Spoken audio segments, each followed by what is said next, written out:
இந்திய தொலைக்காட்சிகளில் முதல் முறையாக 41 ஆண்டுகளுக்கு பிறகு ஆசியா கப் ஃபைனலில் இந்தியாவும் பாகிஸ்தானும் ஒன்றுக்கொன்று மோதி இந்தியா பாகிஸ்தானை வீழ்த்தியது அப்படின்னு பல தமிழ் சேனல்ல தமிழ் பேப்பர்ல எல்லாம் ஹெட்லைன்ஸ் வரும்.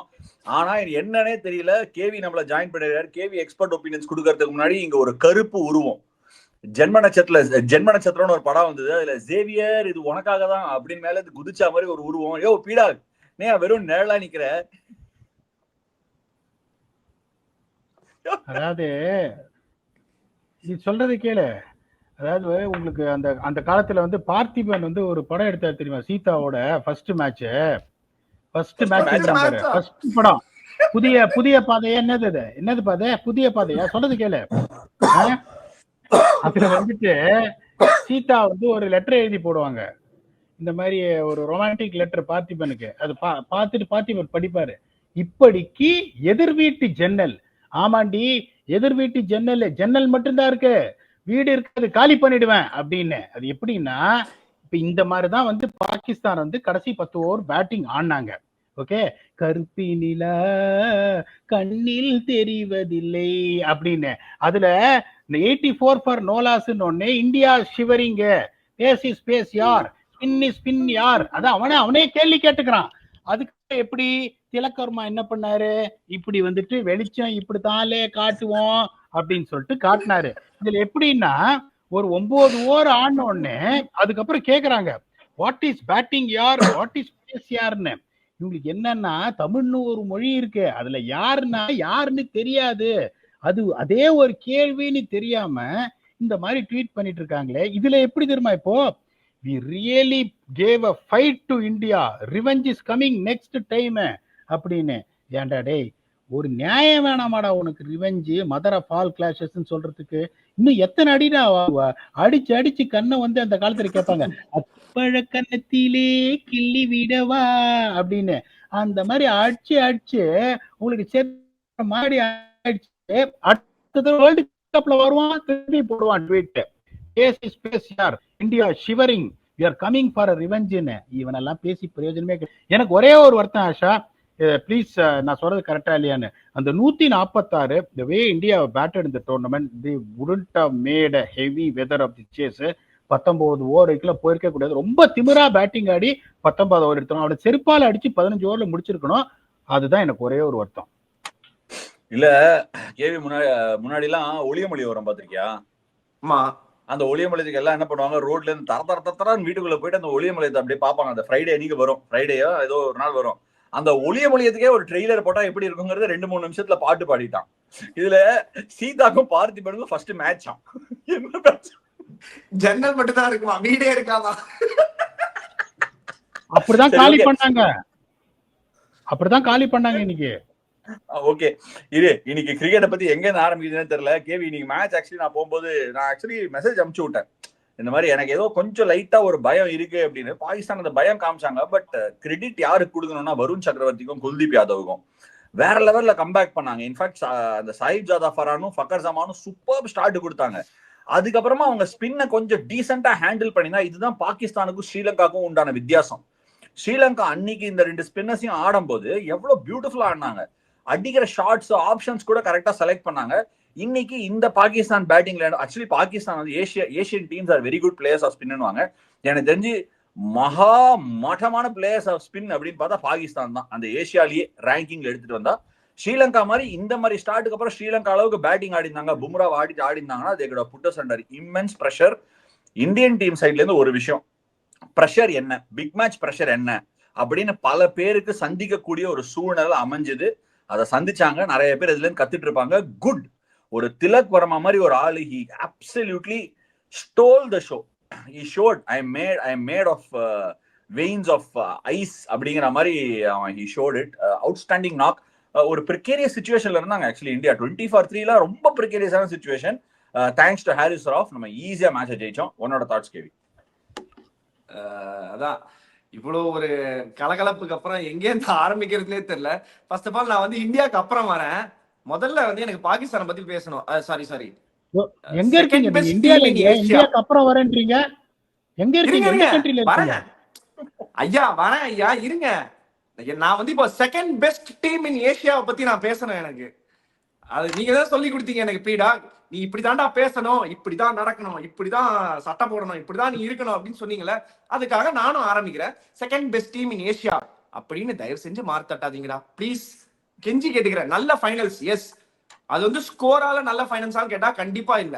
அந்த பிரஷர் 147 146 147 சேசிங்னா கூட அந்த பிரஷரை டெஃபினட்டா ஃபீல் பண்ணாங்க இந்தியா. நான் ப்ரொடியூசருக்கு கூட ஒரு மெசேஜ் அனுப்பிச்சேன் ஃபர்ஸ்ட் ஹாஃப்ல, துண்டு மேட்ச் சீக்கிரம் பண்ணிடலாம், டக்குன்னு ஒரு 17 16 15 ஓவர்ல அடிச்சிருவாங்க, சீக்கிரம் பண்ணி முடிச்சு தூங்கிடலாம், காலைல வேற நீ லீக் மேட்ச் வேற இருந்தது, 6 மணிக்கு இருந்தது, ஒரே கண்ணெல்லாம் சொட்டுதுப்பா அப்படின்னு பார்த்தா அப்படியே ஆப்போசிட்டா பாகிஸ்தான் பண்ண வேண்டிய வேலையை இந்தியா பண்ணிட்டாங்க 20-3ன்னு. அதுக்குள்ள ஹாங்காங் குமார் வேற ரொம்ப பிச்சனை பண்ணிட்டாரு நம்மள. அப்புறம் வர ஹாங்காங் குமார் யாருன்னு டென்ஷன் ஆகாதீங்க, வர அது வேற நான் அடிக்க வேற போறீங்க நீங்க அது கேட்டதுக்கு.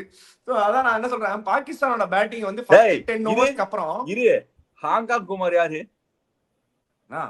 உங்களுக்கு தெரியாத மக்களே தயவு செஞ்சு சொல்றேன், இது நான் சொல்லல, நிறைய பேர் சொல்றாங்க, அதை நான் வந்து இங்க அவங்களோட ஒலியா பிரதிபலிக்கிறேங்க, அவ்வளவுதான்.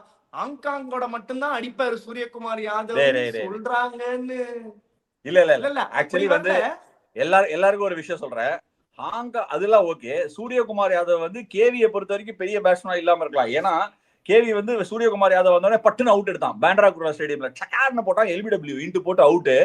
நீ ஈஸியா விக்கெட் எடுத்திருக்க, 2-3 வாட்டி எடுத்திருக்கேன்னு நினைக்கிறேன், அதுக்காக அப்படிலாம் டக்குன்னு சொல்லாத. இதெல்லாம் ஈஸி டு டாக் மச்சு எல்லாருக்கும். அந்த அதாவது இந்தியா பாகிஸ்தான் நான் இன்னைக்கு ஆக்சுவலி ப்ரே பண்ணியிருந்தேன் தெரியல 20-3ல இந்த மேட்ச் இந்தியா தோக்க கூடாதுன்னு. ஏன்னா ஒண்ணுமே இல்ல, இன்கான்சிக்வென்ஷியல். இந்த மாதிரி ஒரு கேம்ல ஒரு ஃபைனல்ல ஒரு பாகிஸ்தான் இந்த கேமை ஜெயிச்சிருந்தா கூட 2020 கிரிக்கெட்ல இதெல்லாம் நடக்கக்கூடிய விஷயம் தான். ஆனா இந்த மேட்சை ஒரு பெரிய ஸ்கேல் ஆக்கி ஒரு 2 பேரை காலி பண்ணுவாங்க, இந்த வாங்கிக்க தொப்பி அப்படின்னு 2 பேருக்கு குல்லா போட்டு டீம் மூட்டை அமைச்சிருவாங்க. அது நடக்கக்கூடாது. 20-3ல இந்தியா அப்படியே ஜெயிச்சணும்னு ப்ரே பண்ணேன். And thankfully very very well done to India. ஹியோம் டுபே கூட ஃபேண்டாஸ்டிக் நாக்கு. பீடாக் இது ஆகுனா வந்து இந்த மாதிரி கிண்டல் பண்றாங்க, நம்ம பிளேயர்ஸ் நம்மளே கிண்டல் பண்றதுலாம் இதை பத்தி என்ன நினைக்கிறேன்? நான் அவரு வந்து கிண்டல் பண்ணணும்னு பண்ணல, ஒரு வியூவர்ஸ் வந்து ஒரு என்டர்டெய்னிங்கா இருக்கணும்ன்றதால பண்ணாரு. நான் இல்ல அவன் ஆக்சுவலி இந்த பாயிண்ட பிரிங் அப் பண்ணது நல்லதுன்னு நான் ஃபீல் பண்றேன். ஏன்னா சோசியல் மீடியால நிறைய பேர் இந்த மாதிரி பேசி சுத்திட்டு இருக்கானுங்க, அதுக்காக தான் கலவரத்துல என்ன மாட்டி விட்டுறாதீங்க. ஏபி டிவிலியர்ஸ் சூரியகுமார் நிறைய விழுந்திருக்கு போல.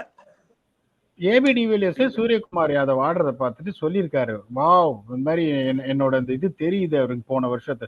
அதனால வந்துட்டு இன்னொன்னு சொல்றேன், திமிரா 3 விக்கெட் கொடுத்தாங்க. That is what I reflected when I spoke to it. இதுல வந்துட்டு ஸ்கில்லோ எதுவுமே கிடையாது உங்களுக்கு. அதுவும் உங்களுக்கு இன்னொன்னு எனக்கு நல்லாவே தெரியும், நான் மேட்ச் பார்த்துட்டு டிராவல் மேட்ச், அதுக்கப்புறம் கடைசியில போலிங் போடுறது கேட்டதும் கொடுப்பவனியே கிருஷ்ணா கிருஷ்ணா அப்படின்னு ஹாரிஸ் ராஃப் இருக்காரு. உனக்கு பிரச்சனையே கிடையாது, நீங்க 5 ஓவர்ல 85 இருந்தாலும் போயிடும் மேட்ச், அதுல எந்த சந்தேகமும் கிடையாது.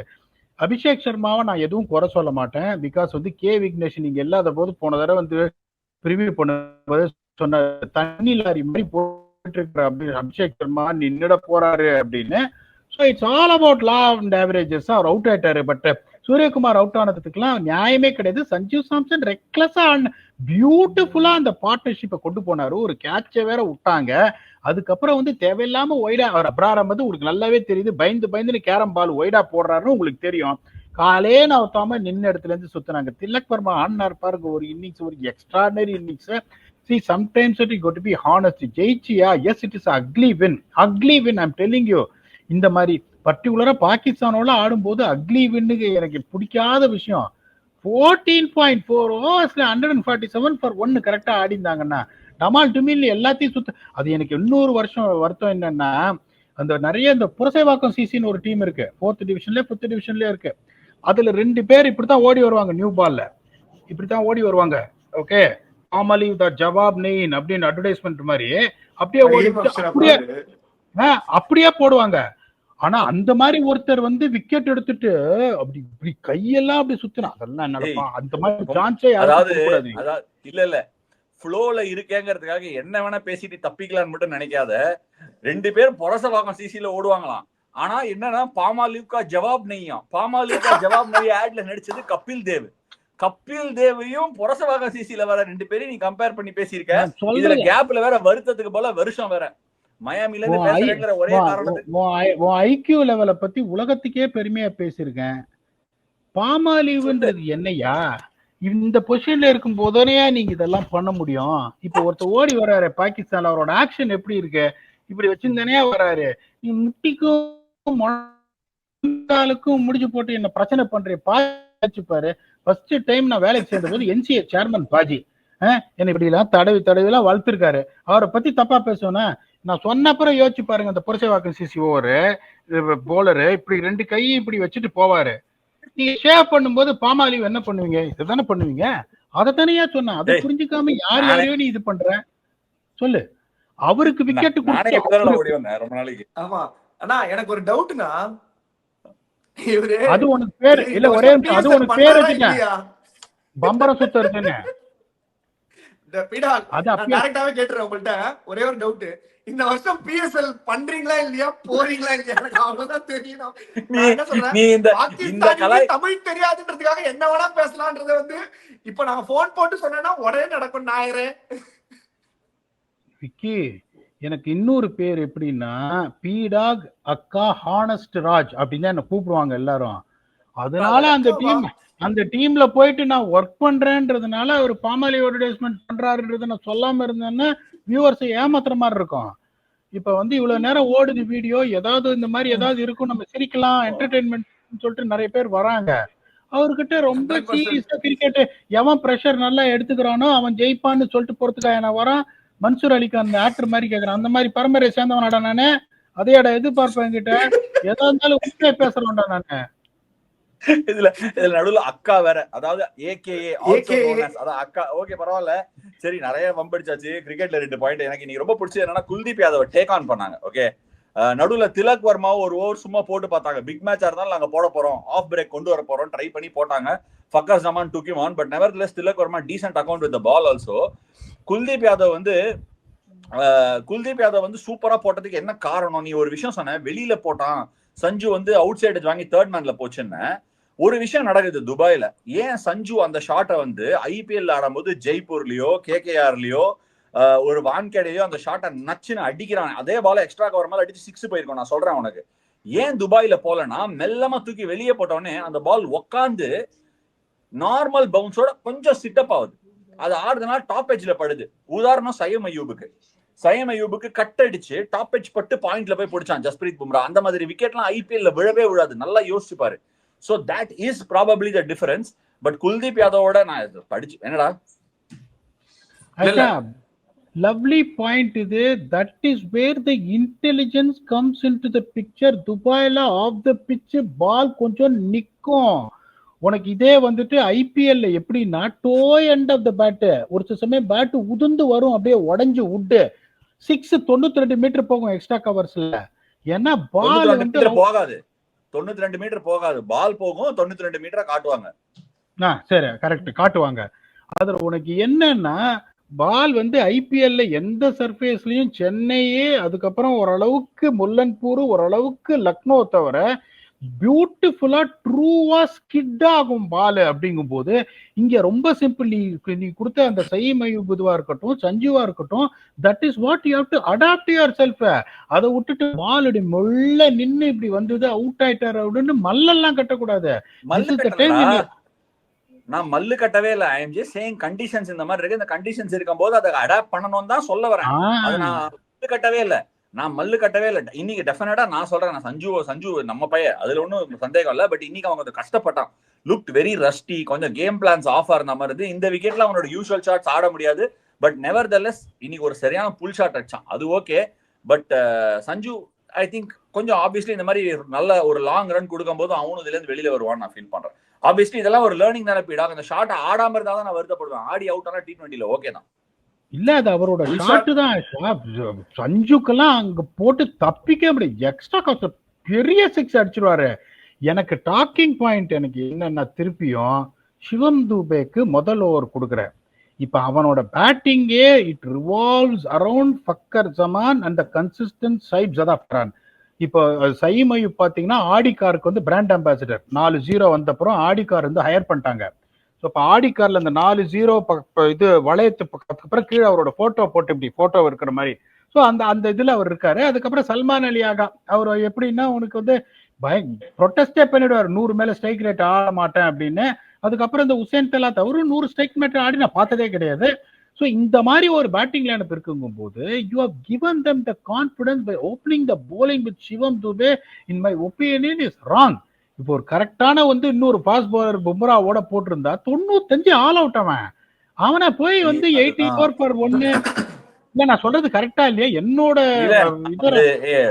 டயர்ட் ஆயிடுச்சு. குல்தீப் யாதவ் இங்கிலாந்துல ஆடுறான்னு சொல்லி டயர்டான மாதிரி ஹர்ஷ்தீப் சிங் ஆடுங்கடான்னு சொல்லி டயர்ட் ஆயிடுச்சு. இன்னைக்கு வந்து அந்த எக்ஸ்ட்ரா ஸ்லாட் ஹார்திக் இல்லைன்னா கூட ஹர்ஷ்தீப் சிங் எடுத்துன்னு வராம விட்டதெல்லாம் ரொம்ப தப்பு தான் நான் ஃபீல் பண்றேன். பட் நெவர்தெல்லஸ் சிவம் டோபேக்கு கொடுத்த ஜாப் அவன் நல்லா பண்ணான்னு தான் நான் ஃபீல் பண்றேன். பட் என்னன்னா இனிஷியலா கொஞ்சம் பால் நல்லா நவுந்துது. அவங்க போடும்போது கூட ஃபஹீம் அஷ்ரஃபையும் அடிக்க முடியல. ஃபஹீம் அஷ்ரஃபும் விக்கெட் எடுத்தான். பட் தயவுசெய்து இந்த மாதிரி மேட்சை பார்த்துட்டு T20 வேர்ல்டு கப்புக்கும் இந்த ரிதம் இந்த ஃபார்முலா எடுத்துட்டு போயிடலான்னு மட்டும் நினைக்காதீங்க. yet another player Asia cup முடிஞ்சிருச்சு. I hope everybody gets a look in his Yashasvi Jaiswal. தயவுசெய்து அவருக்கு ஒரு ரன் கொடுங்கப்பா. ஓப்பனிங் அப்பா அப்படி ஆர்டர் ரன் கொடுங்க. இன்னைக்கு வந்து ஒரு ஸ்டெல்லார் அக்கவுண்ட் பீடாக். டூபே ஆஃப்கோர்ஸ் அவனோட பேட்டிங், ஹாரிஸ் ராவ் அச்ச 6 அதெல்லாம் extraordinary, no doubt. Dube played his role very well. அவன் T20 வேர்ல்ட் கப் 2024 ஜெயிச்சதுல ஒரு இன்டெகிரல் பார்ட்டா இருந்தான். So there is no question about this credentials. But Tilak Varma வந்து choke the pressure, played spin really well, sweep அடிச்சான். he was able to hit down the ground. But ஆனா அவன் என்ன realise பண்ணானா, இந்த விக்கெட்ல பவுன்ஸ் கொஞ்சம் ஸ்டிக்கியா இருக்குன்னு சொல்லிட்டு ஸ்கொயர் ஆஃப் தி விக்கெட் ஆட ஆரம்பிச்சான். ஹாரிஸ் ராஃப் ஒரு ஸ்வீப் ஒன்னு அடிச்சான். ஸ்வீப்ல ஒரு பிக்கப் மாதிரி ரெண்டு வாட்டி இல்ல ஃபினிஷிங் ஷாட் வேற அந்த மாதிரி ஷாட் தான் அடிச்சான். ஸோ இன்னைக்கு அந்த ஷாட்டோட ஒரு சின்ன ஸ்ட்ரெயிட் பேட் அனாலிசிஸ் பண்றேன் பீடாக். ஸ்ட்ரெயிட் பேட் அனாலிசிஸோட அந்த வீடியோ வருது, நீயும் பார்த்துட்டு சொல்லு. அந்த bat lift angle 54 degrees, impact speed, impact on the ball 106 kmph, bat speed 112, timing index 95%, sweet spot 60% அடிச்சிருக்கு. ஒரு ஷாட்ல ஐ திங்க் ஆவரேஜ் அவுட் பண்ணும்போது ஒரு ஷாட்ல அடிச்சு லைட்டா அந்த ஃபீல்டரை பீட் பண்ணிச்சு ஹைட்ல, இன்னொரு ஷாட் அடிச்சு கிளியரா வெளில போய் வந்துருச்சு. இந்த மாதிரி ஷாட் இந்த ஆங்கிள் இருந்து வரும்போது இவ்வளவு பேட் ஸ்பீட் ஜெனரேட் பண்றது ஹவு டிஃபிகல்ட் இஸ் இட்? ஒரு அமெச்சூர் ஆங்கிள் இருந்து பார்க்கும்போது இந்த பேட் ஸ்பீட் ஜெனரேட் பண்றது சாதாரணமான விஷயமா? How special player is Tilak? அது அவனோட ஏரியா. அது எவ்வளவு பெரிய ஒரு ஹை ரிஸ்க் ஷாட்ங்கிறத நீ மென்ஷன் பண்ண. நிறைய பேர் இந்த ஷாட் ஆடுறது ஈஸி நினைச்சுப்பாங்க. But falling into the line and picking it up, how difficult shot is it? Asha, ஒன்னே ஒன்று சொல்றேன். ஒரு ஸ்டார்ட் கொடுக்க முடியுமா? அதாவது ஏர்லியான்னு 10 பால் திலக் வர்மாவோட டவுன் ஸ்விங்கு அப்பர் பாடிக்கு முன்னாடி என்ன டைம்ல வந்தது, ஒரு 15-16 பாலுக்கு அப்புறம் ஃபாஸ்ட் பவுலர்ஸ் ஆடும் போது எப்படி வந்ததுன்னு. Because the moment he saw that the wicket has become a little bit sticky and slow, நின்னு வருதுனால அவர் ஷாட்டை எவ்வளவு அழகா ஃபர்ஸ்ட் 10 பாலுக்கு அப்புறம் டிலே பண்ணார் பாருங்க. முதல் 10 பால் பாத்தீங்கன்னா நிறைய கமிட் ஆனாரு. ஃப்ரண்ட் ஃபுட்ல வந்து இங்க தள்ள பார்த்தாரு. அந்த 10 பால் ஆன அப்புறம் பாருங்க எவ்வளவு அப்ரேட்டா, எவ்வளவு லேட்டா பால நீங்க லேட்டா ஆனீங்கனாலதான் நீங்க ராக் பேக் பண்ணி பாயிண்ட்ல square on the off side, particularly on slow pitch like this ஆட முடியும். இப்ப நீங்க ஒரு வாண்டரஸ் பிரிஸ்பேன் நச்சக்கன் வரும் உங்களுக்கு, அப்படியே நின்ன இடத்துல இந்த நடராஜர் சில மாதிரி கபால் இப்படி அடிச்சிடலாம் நீங்க. ஆனா இங்க வந்துட்டு இந்த மாதிரி ஒரு பிட்ச்ல நீங்க வந்துட்டு டைம் எடுத்து பின்னாடி போகாம பேஸ் ஆஃப் த பால ஜட்ஜ் பண்ணாம அடிச்சீங்கன்னா ஒண்ணு என்ன பண்ணுவீங்க, அவுட் ஆடுவீங்க ஸ்கொயர் கட் அடிச்சு. இல்லைன்னா முன்னாடி கமிட் அடிச்சு ஆனீங்கன்னா மிட் ஆஃப்லயோ ஷார்ட் டேக்கர்ஸ்க்கு சாஃப்ட் டிஸ்மிசல் அடிச்சு அவுட் ஆற சான்ஸ் இருக்கு. The way he read the pitch, அதுதான் எனக்கு வருத்தம் சஞ்சுவோட. ஏன்னா சஞ்சு வந்து பயங்கரமா ஆட ஆரம்பிச்சாரு. அந்த அப்ரார்ல ஒரு சிங்கிள்ஸ் லேட்டா ஆட ஆரம்பிச்சாரு. சரியான கவர் டிரைவ் வேற ஒன்னு அடிச்சான். முடிஞ்சதுடா 7 விக்கெட் நினைச்சேன். அதுக்கப்புறம் கொடுத்துட்டு வந்தாரு திலக் வர்மா. வந்து அந்த மைக்கேல் பேவனோட ட்ரேஸ் தெரிஞ்சு எனக்கு நான் அடிச்சு காட்டுவேன்னு. கிரிக்கெட்ல ஒரு விஷயம் அவன் ரொம்ப கஷ்டப்பட்டிருந்தான். இன்சைட் எட்ஜ் பட்டுது, மிட் விக்கெட்டுக்கு டாட் பால் ஆடினான். ஒன் ஷாட், அதாவது இந்த புல்லு 6 இந்த ஸ்வீப் எல்லாம் சொல்றோம். ஒன் ஷாட் அந்த பவர் பிளே எண்ட்ல Faheem Ashraf between covers and mid off ஒரு கவர் டிரைவ் ஒன்னு அடிப்பான். அந்த ஷாட் அடிச்ச உடனே அடுத்த பால் ஒரு அசிங்கமா அக்கில் பின்னாடி ஒரு பால் போட்டான் ஃபஹீம் அஷ்ரஃப். ஒரு 6 ஒன்னு போச்சு. எனக்கு தெரிஞ்ச அந்த cover drive on the up ஆடினதுதான் shot of the day. And அதுதான் காட் ஹிம் கோயிங். ஏன்னா அவன் பேஸ் ஆஃப் த பிட்சை படிச்சுட்டான் அந்த ஷாட்ல. ஸோ அங்கேருந்து I think it got him going. But nevertheless any other talking points நான் வேற ஏதாவது விட்டுருக்கேன்னா எல்லா கிரிக்கெட்டிங் பாயிண்ட்ஸும் கவர் பண்ண மாதிரி தான் இருக்கு. சிவம் டூபே சொல்லியாச்சு, வருண் சக்கரவர்த்தி கலக்கிட்டான் ஆஸ் யூஷுவல், சூப்பரா போடுறான். பட் எனக்கு ஒரு சின்ன சந்தேகம் பீடா, வருண் சக்கரவர்த்தியோட ஏர் ஸ்பீடும் ஜிப் ஆஃப் த பிட்ச் கொஞ்சம் கம்மியா இருக்கா? ஏன்னா ஏன் இந்த கொஸ்டின் நான் கேட்கறேன் அப்படின்னா, குல்தீப் அஃப்கோர்ஸ் ஃபென்டாஸ்டிக்கா போட்ட 4 விக்கெட் மச். அதாவது வந்து குல்தீப் எடுத்த விக்கெட்ஸுக்கு மேஜர் ரீசன் என்னன்னா வருண் சக்கரவர்த்தி தான். அந்த ஃபக்கர் ஜமானோட அந்த விக்கெட் எடுத்தது தேர்ட் மேன்ல பாயிண்ட்ல, அதுதான் main reason why Kuldeep was able to come back into the game. So நான் குல்தீப் இன்னைக்கு பர்ஃபார்மன்ஸ் 4 விக்கெட்ஸ் எடுத்திருந்தாலும் இன்னியோட க்ரூஷியல் ப்ளோஸ் வந்து நான் வருண் சக்கரவர்த்தி கொடுப்பேன். பட் எனக்கு ஒரு சின்ன சந்தேகம், அவனோட பால் ஸ்பீடோ இல்ல ஆஃப் த பிச்சோ சம்திங் ஒரு வெனம் மிஸ் ஆன மாதிரி இருக்கு. ஏன் சொல்றேன்னா, போன மேட்சும் பத்தும் நிசங்காக்கு ஒரு பால் அப்படியே டெட் ஃப்ளோட்டா ஒன்னு வந்து 6 போச்சு. ஃபக்கர் ஜமானுக்கு இன்னைக்கு ஒரு 6 போச்சு. அந்த மாதிரி ஷாட்ஸ்லாம் அவனுக்கு ஜென்ரலா படவே படாது. விக்கெட் காரணமா இல்ல ஏதாவது ஜிப் மிஸ் ஆற மாதிரி இருக்கா? நீ பார்க்கும்போது we don't have the numbers but just awesome. Asha, என்னோட அப்சர்வேஷனை சொல்றேன். அது கரெக்டா இல்லையா, இல்ல உங்களுக்கு ஜட்ஜ் பண்ண முடியா அப்படின்னு சொல்லுங்க. இப்ப வருண் சக்கரவர்த்தி பாத்தீங்கன்னா, நீங்க சொல்லுவீங்க இந்த மாதிரி அப்படியே ஓடி வந்துட்டு குதிரை மாதிரி டால் ரிலீஸ்ல போடுவாரு. இந்த உங்களுக்கு வந்து டால் ரிலீஸ் இருக்கணும்னா உங்களுக்கு ஜம்ப்ல மொமெண்டம் இருக்கணும். ஜம்ப்ல மொமெண்டம் இருக்கணும்னா ரன் அப் வேகமா ஓடணும். இப்ப ஐபிஎல்லையும் இதுக்கு முன்னாடி டோர்னமெண்ட்டும் run up approach to the crease பாருங்க.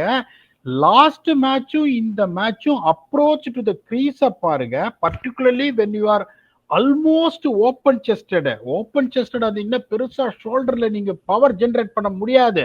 சைடாம இருந்தாதான் ஜெனரேட் பண்ண முடியும். நான் என்ன பாக்குறேன்னா, ஒருவேளை இந்த பிச்சு ஸ்லோவா இருக்குன்றதுனால ஏர்ல பீட் பண்ணணும்னு நினைச்சிட்டு கொஞ்சம் ஸ்லோவா ஓடுறாரோன்னு எனக்கு தோணுச்சு. ஸோ அவரோட release position compared to what it was in IPL in the past is missing. அதனாலதான் ஆஃப் த விக்கெட் ஸ்லோவா இருக்கு. ஸ்பீட்ஸும் பாத்தீங்கன்னா வச்சு 94, 97, 98 போடுறவரு நிறைய பால் வந்து 89, 87 வந்தது. ஸோ என்னை பொறுத்த வரைக்கும் இந்த மொமெண்டம், இந்த ரன் அப் தான் என்னோட அப்சர்வேஷனு.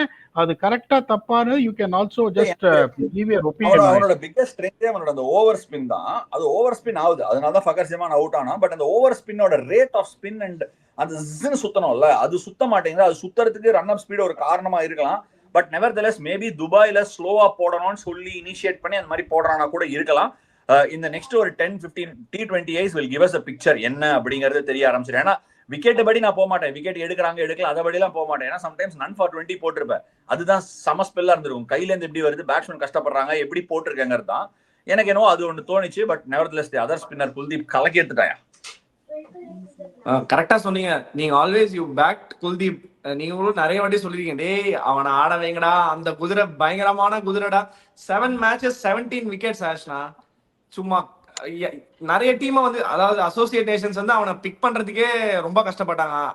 அவரை பிக் பண்றதுக்கே ரொம்ப கஷ்டப்பட்டாங்க. குல்தீப் அண்ட் வருணை பிக் பண்றதுக்கே. அப்கோர்ஸ் குல்தீப்பும் நானும் ஒன்னா விளையாடி இருக்கோம்னு வச்சுக்கோங்க. அண்டர் 19s இருந்தே விளையாடி இருக்கோம். என்னோட ஃபர்ஸ்ட் அண்டர் 19 கேம் அவர் வந்து யூபியோட கேப்டனா ஆடினார் அந்த பக்கம்.